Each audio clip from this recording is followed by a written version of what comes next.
Hi everybody, this is Ebony from Literacy Innovations coming to you once again with another hands-on activity that you can do with your learners while they're out of school. We know that school won't be opening back up the rest of this year, but your kids should still be reading 20 to 30 minutes daily. Now, what can you do after your kids have read all of these books because they've been reading every day? I would like to suggest a report in a can, which is today's activity. A report in a can is more hands-on than a traditional book report, but it still serves the same purpose. And so with this activity, your kids are able to choose 5 to 10 items that they feel represent the book that they've read, and then they'll do a report to let you know how each item actually fits in with the story. The story that I'm going to do today is Sammy Keys and the Cold Hard Cash by Gwendolyn Van Dronen. I read this book. It was very interesting. It's a 4.8 reading level. I thought it had a very humorous tone. I really enjoyed the use of figurative language and everything in there. So that's why I chose this book for my report. Without further ado, let's get into my can.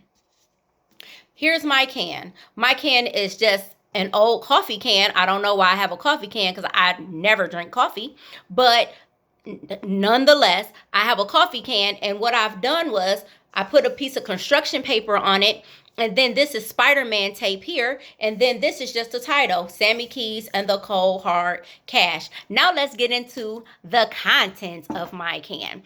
So let me just give you a little summary of the story.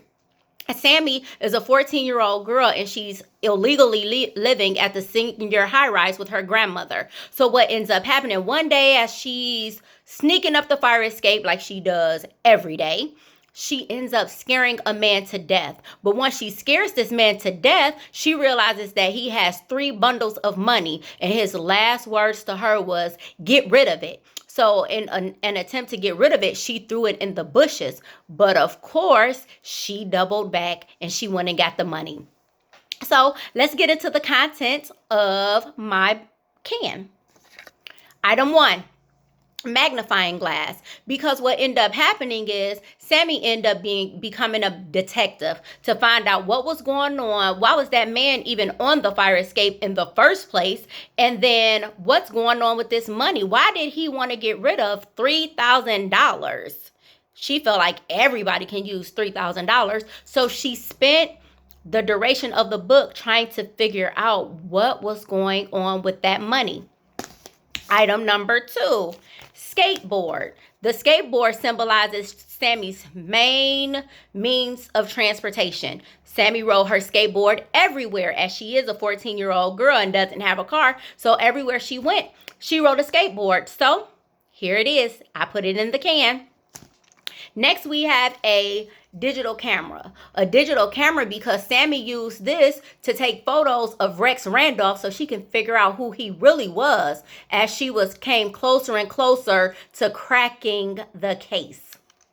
Next, we have a checkbook. The checkbook is what Grams used. Grams is Sammy's grandmother, and she misplaced $120, and so she kept referring back to her checkbook trying to find a discrepancy and trying to see, like, where did this $120 go, as they already did not have a lot of money. Next, I have a piece of silly putty. This represents the gum that Sammy will put in the door jamb so that she can get into the door once she snuck up the fire escape every night. Because remember, she was not allowed to live at the senior high-rise with her grandmother, even though she did. Next item, a bag of Doritos. This symbolizes Sammy's cat. She has a cat named Dorito. Last but not least, we have the money. The money was the root of everything.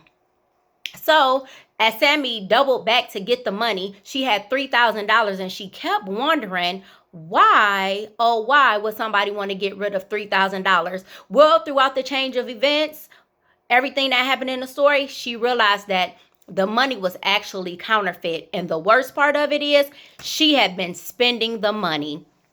But throughout the story, she wanted to figure out who these other 2 guys were. And she actually did find out who they were. And so she actually cracked the case, even though she ended up getting into a little bit of trouble with the law because she had been spending the money, and then the money was counterfeit. So I hope you enjoyed my report in the can, and I hope you will do a report in the can with your family, and let me know how that works out for you. Anyway, as usual, be safe and have a great day. Bye.